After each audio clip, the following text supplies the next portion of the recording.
上一世，嫂子自诩独立女性，在众人面前发下毒誓，绝对不会生孩子。可最后她意外怀孕，不肯承认孩子是她亲生的，交给了我来抚养。我在我妈一哭二闹三上吊，哥嫂的轮番劝说下，接受了这个孩子。我尽职尽责的抚养他长大，凡事都竭尽全力给他最好的。可最后我哥肾衰竭，侄子去设计割了我的肾，移植给他亲生父亲。小姑没办法，谁让他是我亲爸呢？我在手术时细菌感染，最终只能含恨离去。再次睁眼，我回到了我妈抱着孩子求我收下的时候，嫂子虚弱的躺在病床上，我哥正给她喂汤，叫了我阴气气的凑了过来。茵茵啊，你是来给小林办户口手续的吧？我抱着孩子犯了难，叫他走到了病房外。哥，真不是我不想养，我是良心过不去。这孩子智商超群，你和嫂子只有生育这一道坎，跨过去就是康庄大道。我看嫂子怀胎不易，该遭的罪都遭了，只让我白捡的大便宜。我哥眼里的狐狸变了又变，试探的扒落着襁褓里熟睡的孩子，怎么智商超群？我趁他不注意，偷偷挠了老孩子的脚心，他睡到一半，突然笑了起来，我把他捧得更高，让我哥看得更清晰。哥，你看，刚出生就会笑，不是天才是什么？这以后还得了。我哥像是下定了决心，把孩子抱到了自己怀里。茵茵啊，你去给他买点衣服和奶粉，然后抓紧回去上学吧。我偷偷藏住笑意，又说，哥，我都给他买，算我也抚养他，我也想沾沾光。我哥警惕的把孩子抱得更紧，算了，你现在就回学校吧。我想起前世赵琳的阴毒和伪善，即便我再怎么用爱去浇灌，他也无济于事，基因中携带的我改变不了。或许我所谓的感化本来就是笑话，可这一世他只有一个不承认，生了他的母亲，他该变成什么样子？我真是越想越期待。我看着我哥进了病房，和刘月雨说这大喜事，刘月雨才不信这些胡话，一把摔碎了花瓶。赵方毅赶紧把他送走，把他养在身边，为了时时刻刻都提醒我是个生育机器嘛。你就是不想让我好过。我哥畏畏缩缩的安慰者，又把责任都揽在了自己身上。刘月雨气息起伏不定，拍着星空恶哼哼的很道，你要养可以，就说他是你在外面的小三生的。刘月雨刚嫁进我家，就在婚礼现场发表了演说，在两家人面前把丁克的好处说了个实称实，把一桌子菜都讲凉了。当时我家的亲戚里有个女人怀的孕，刘月雨一家三口围着的女人，处处指指点点。那女人傻了，看着举办婚礼的面子上，才敢大开口。我自己想要孩子怎么了？刘月雨扼腕叹息，怎么会是你想要？都是孕激素在作祟罢了。算了，事已至此，我只能祝你早日流产，只有流产，你才能找到真正的自己。那女人的婆家没忍住，顶嘴说了一句，关你屁事，管好你自己。刘月雨当时就掀了桌子，信誓旦旦地说，她这是西方的科学思想，她这一辈子都不可能生孩子。后来怀孕了，就和我哥去了国外度假，生怕被人发现现在怀孕生子的消息传出去，怕是他父母都不能再让他回家。可怜我的小侄子就要变成小三的私生子喽，永爸不认他，真是好命友。我哥还在跟他保证，放心吧，月雨，我就说是我一时放混在外生的，跟你没关系，你还是丁克的独立女性，好不好？刘月雨这才松了口气，孩子是你家妃要我生的，以后照顾他的事，我一分都不会插手，好一个独立女性。想起前世我将死时，他让医生偷出了我的子宫，带着我3个月的孩子，我真的很想知道，他为什么要这样对我？我所爱的这些人，凭什么要这样对我？为了避免重蹈覆辙，我连夜买了车票回学校。听说我妈为了赵家嫡子的名分，和刘月雨撕得不可开交，家里鸡飞狗跳，赵琳天天啼哭不止。当时让我哥叹为观止的笑意，再也没露出过。我一路在大学读书，兼职和舍友交朋友，体会足了曾经从未得到的自由。其实丁克也有一定的道理，没有赵琳，我的日子真的过得太舒坦了。我妈把孩子抱回家，刘月雨根本不敢露面，她那些等着看她笑话的人来嘲笑她。虽然名义上没人知道她生了孩子，身体的变化却不会骗她，肚子上一层层让人发麻的妊娠纹，脸上激素变化长出了妊娠斑，一夜之间耷落下去的眼睛和肿痛脏奶的胸都在提醒她。她指着化妆来掩盖沧桑的容颜。听说她在医院里又诅咒其他孕妇流产，被人打了一顿。这个孕妇做了好几年的试管婴儿，才得到来之不易的孩子，被她气得差点小产。我哥只好带着刘月雨提前出院。赵琳的百日宴上，我妈请了老家全部的亲戚来看新得的孙子。刘月雨浓妆艳抹，强行穿上了短裙和高跟鞋，她一站就是1天，板着脸也不看孩子一眼。之前被她嘲讽过的女人带着乖巧的女儿，不咸不淡的打让她，她拉住乱动的女儿，别去了，独立女性可不能喜欢小孩，对不对？她抬起头，灰暗的瞧了一眼刘月雨，刘月雨自顾自昂首挺胸，闻言嗤笑一声，你是生育机器，就算了，还要让你的女儿也成为生育机器，女人的能力从不在生孩子一事上，也没见你去上个班，你装什么？刘月雨气急败坏，又一把向桌子，说，吃饭堵不住你的嘴，那女人不甘示弱，一口一个生育机器，生不生是我的权利，你爱生不生，有什么资格来阻挠我？刘月雨转身回了屋子，怒解你，气冲冲的发朋友圈，家人们谁懂啊？我好心好意劝女生不要生孩子，竟然被她骂回来了。算了，谁让她自我意识还没觉醒呢？底下有一堆人附和她，包括她妈妈。月雨说的对，幸好妈妈生下了你，还教好了你，让我的女儿成为了一个独立的女人。在刘月雨继续胡略略的日子里，我顺利考取了研究生，圆了上一世的遗憾。走出考场后，我面对着镜子中的青春少女，才发觉上一世为了赵玲蹉跎青春的自己有多愚蠢，没有沉重的黑眼圈，因为我不必熬夜照顾生病吐奶的赵玲，还要熬夜学习考研知识，没有佝偻的富贵包，因为我没有因为未婚生子而遭受指指点点，我没必要畏畏缩缩，没有稀疏的头发，因为我并不焦虑，我完美的掌握着自己的人生，我青春、漂亮、热情、阳光，活成了上一世我想都不敢想的样子。反观哥嫂那边，仍是鸡犬不宁，又把我妈从村里请了过来，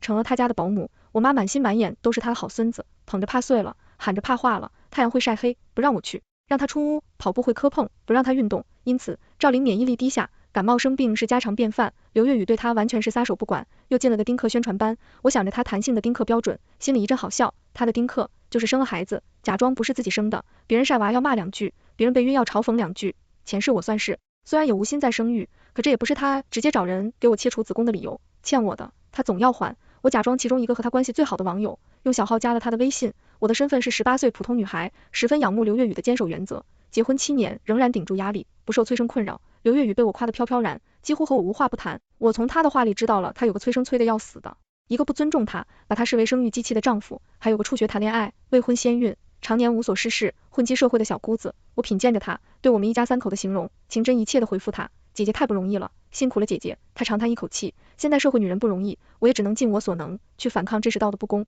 我被他恶心的半天没想好怎么回复，女权的污名化就是这种人搞出来的。说完我不再去看他的回复，反而买好了回家的票。我研3就要毕业，收了不少 offer， 特意穿着崭新的大衣，短裙长靴，还做了发型，化了全妆。刘月雨常年不着家，对我苛刻不已的亲妈，反倒对儿媳妇大气不敢出。因为刘月雨泼辣，我妈耍赖耍不过她，发狠发不过她，她父母更是难产，女儿掉了一根头发都要来说教一通。我妈这些年越来越老，也许是有了孙子被感化了，也许是认命了，仔细想想，可能是因为她儿子过还不错吧。窝囊的人一辈子也就敢为儿子出头。她艳羡地摸着我的大衣，一啊，你工作还好吧？我看你这衣服不错。我挑眉，我在读研，明年才工作。我妈一顿，又开口，一啊，你这研究生毕业能赚不少吧？要不你把赵琳带到身边养吧，倒不是为了别的，主要你都20多了吧，没结婚就算了，还不生孩子，往后老了没人在床前尽孝。这赵琳可比外人亲多了，跟你也好相处些。我好笑的看着她，那哥嫂呢？他们谁来伺候？我妈没回答我，朝一旁在花盆后边偷窥的赵琳招招手，小玲来，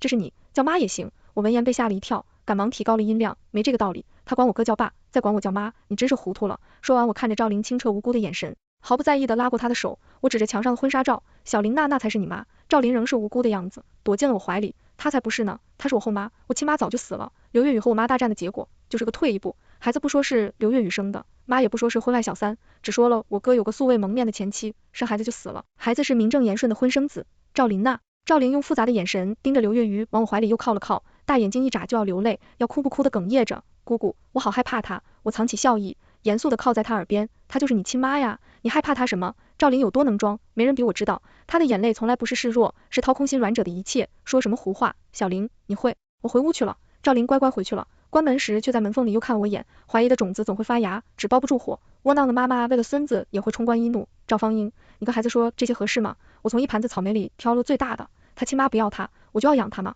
我有资格可怜他吗？我亲妈要我吗？一顿嗫嚅着唇想说话，我把那颗又大又红的草莓放回去。妈，我草莓过敏。他一愣，彻底没了话。我回了那满满当当的杂物间，活了23年，我连个房间都没有。我满不在乎的坐下去，给刘月雨发微信，姐姐，我舅妈想做试管婴儿，怎么办啊？坚决不行，你要尽全力阻止，她一定会后悔的。可是我不知道怎么做，这还不错，还不简单，你找一些抗生素过程粉，给你舅妈喂下去，试管婴儿很脆弱的，绝对扛不住。我被她的恶毒程度惊出了一身冷汗，让她生的残疾孩子，是不是更不好啊？那样她才会后悔。最好你收集好证据，发到网上，说这是试管婴儿的副作用。我越想越心惊，她这般胸有成竹，不像是没干过的样子。解经，我还是不太懂，你有经验吗？很简单的，我教你。她给我发来了一个视频，我紧张的屏住了呼吸。四下安静时，门口传来咚咚的敲门声。赵琳苍白的像张纸一样，说一句话可3声。姑姑，我妈到底是谁？我收起手机蹲下去，笑眯眯的回答她，就是刘月雨呀，她就是你亲妈，我还有她生产时候的照片呢。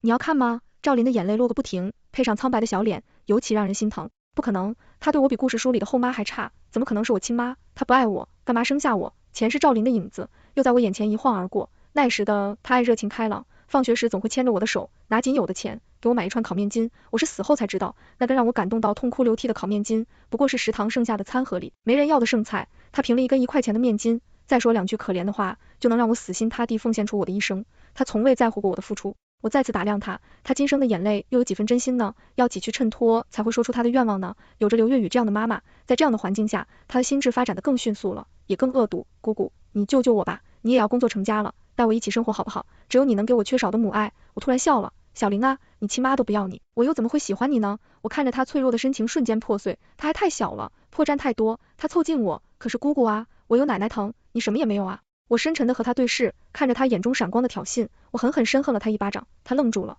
随即大哭起来。我妈又追过来哄他，指着我破口大骂。我无所谓的耸耸肩，可是小玲啊，我长大了，我不需要依附任何人，不需要任何人爱我了。说完，我顺手掀了桌子，稀稀拉拉倒了赵琳一身汤水。不过他们的尖叫咒骂，却找了个5星级酒店主。这么多年里，我不曾停下过一刻，几乎所有活着的力量都用来赚钱了，我等的就是这一刻。他们每一个冷眼的时刻，我冲了个早点了份外卖，才又打开了刘云宇的视频，里面是他把青霉素和头孢碾成粉，添进牛奶里的画面。他还贴心的说明了用量越多越好，但不要致死，毕竟大家都是女人，要彼此帮助。虽然有些人可恶到极致，但害了人还要坐牢，不可取。我盯了半天也没看出被下药的是谁，我回复他，姐姐太棒了，我还要向姐姐多学习，这么私密的番茄证据就交给我了，姐姐太棒了。他在我的剑下见了个美，天天晚上直播演讲丁克的好处。可惜由于和社会发展大方向相悖，他的流量不温不火，这怎么可以？我怒砸5万超赞包，助力他成名，还热情帮助他引流，让他先讲软弱的丈夫，婆婆和又蠢又坏的小姑子。他思索半晌，我丈夫是个男人，抛头露面对人议论像什么样子？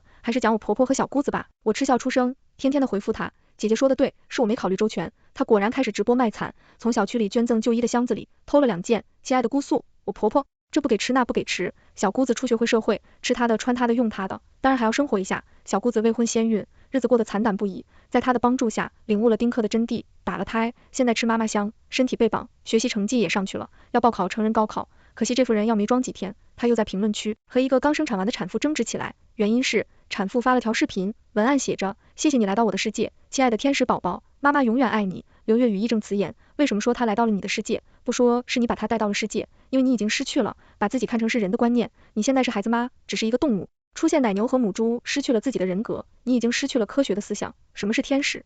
这是唯物主义社会应该出现的名词吗？我打眼扫过产妇评论区里刘月雨的发言，底下追着他骂的人不计其数，我默默给那些人点了2个赞。不过令我震惊的是，他还真心引导了一批死忠粉，在他的评论区里和黑粉大战，有人爆料了他和赵玲还有我哥我妈的合照，问他孩子是谁的，他眼都不眨，我那未婚先孕的小姑子的呀。底下人纷纷质疑他，记错情节了大姐，你小姑子在你的教导下打胎了，感谢归正了。刘月雨撒谎不打草稿，不冲突啊，她承认高考又怀孕了，这是那个刘月雨的事还在发酵。我妈又给我打个电话，她绕来绕去让我去相亲，我差点忘了，我命里还有这一节。为了让赵玲得到大城市户口，他们让我和大城市里一个70多的老头结婚，当时没等我嫁过去，老头就咽了气。赵玲说，都怪你个扫把星，差一点我就能变成大城市的孩子了，你知不知道这对我以后高考有多大助力？那时我因为抚养他费尽心血，苍苍如大妈，只能看着我哥嫂拉着他的手愤怒离开。小玲不怕，舅舅和舅妈带你去吃好吃的。也是那时候我病急乱投医，嫁给了大学时追求我的师兄，没什么感情，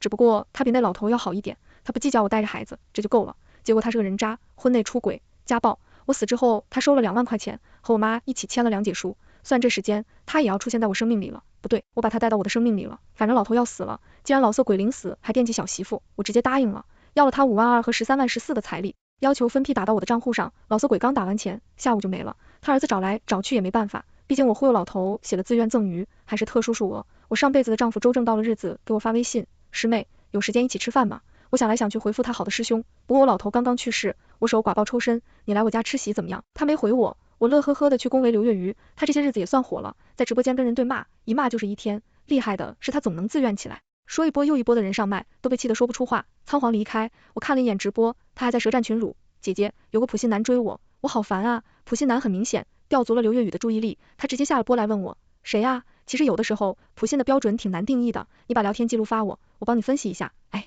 姐姐，你说这世道对女人有多苛刻呀？我只是谈了2个男朋友，他就要和我分手，不过是全天下女人都会犯的错罢了。刘月雨没了回复，半天才打出1行字，其实，姐姐，你口口声声说为咱们的权利奋斗，你敢不敢出轨呀？刘月雨似乎并不适应我这个舔狗咄咄逼人，半晌才会复我。其实，不过我丈夫他对我还不错。我想起那窝囊的，把一切都被妻子的赵方毅，发现叫错嫂子出轨，没什么心理负担。姐姐，你太让我失望了，他对你好，那他的家庭对你造成伤害就会消失吗？姐姐，我真的不知道什么时候我们这样的苦命人才会有出路，我好难过。姐姐，我看不见未来了。刘月雨那边输入半天才发出回应，你说的对，我该给他们家人一个教训。你说那个普信男呢？我去会一会。我美滋滋给他俩签了签，当然是在视频软件里找到了周正的评论。他说身高175，胃胖很壮，黑皮体育生，月薪4000，条件很好，要求我周家3代单传，唯一的要求就是给我生个儿子。刘月雨开了个小号回复他，身高165，高挑纤细，容貌十分，两人看对了眼，直接加了好友。刘月雨忙着谈恋爱，我则去到处搜索，他社交圈里有谁是管一儿失败的？做试管婴儿的人不多，我很快就锁定了一个人，她就是刘月雨之前生产时在医院起争执的那个女人。她为了迎接自己的孩子打针吃药，努力了3年。由于她宫口有问题，她不能站，不能动，一动就有流产的风险。家里为了保护她，给她租了长期病房，出入都是轮椅，路上的一粒4子都会注意。在这样全方位的维护下，终于有2个胚胎能在她腹中活到了第5个月，是一对龙凤胎。在那个月里，她在医院楼下晒太阳，遇见了做成的产后康复的刘月雨，她给她为出世的宝宝立了碑，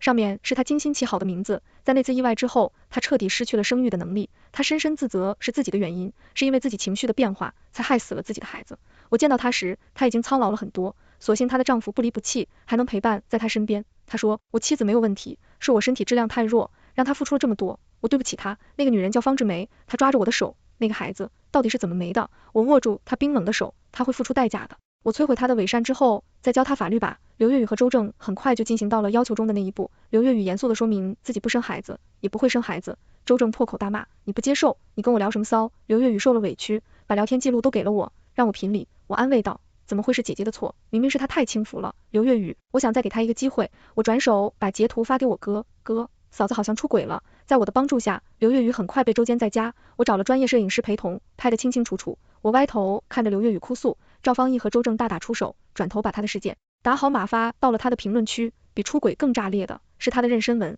死僵的丁克竟然早就生了孩子，这让他那些追捧者的信仰崩塌了。估计他以后直播骂不赢了，可惜他也没有直播了。他那精心精益的号违反规范被封了个彻底，和赵琳的那张合照很快又被翻了出来，人肉到了赵琳的学校。有人去采访他，幼小的赵琳看着镜头一下就落了泪。我妈妈不喜欢我，她说她是我后妈，我好可怜，姐姐可以给我捐款吗？我哥大概真爱刘月雨，捉奸在家也想原谅他，他爸妈又闹上门，口口声声我们月雨可给你们赵家生了儿子，你赵家唯一的血脉，没有功劳也有苦劳，你敢把我女儿赶出去吗？你还要不要脸啊？我又丧眉大眼的拉住了我哥的衣服，我小声与他耳语。本来还犹豫的我哥立下子坚定了下来，他言辞拒绝了和好，坚决要离婚。我把我刘月雨一家人送出门，含笑与刘月雨告别。他看着我，突然反应了过来，挣扎着要来打我。赵芳英，是你在教唆我。我摇摇头，笑眯眯的回答他，姐姐，是你在叫我呀。他忽然惊恐起来，要来抢我的手机。争执中，我松开手，手机从楼梯上滚得下去，刘月雨扑过去要捡，却被另一人提前捡了起来。刘月雨，有人举报你恶意投毒致人流产，跟我们走一趟吧。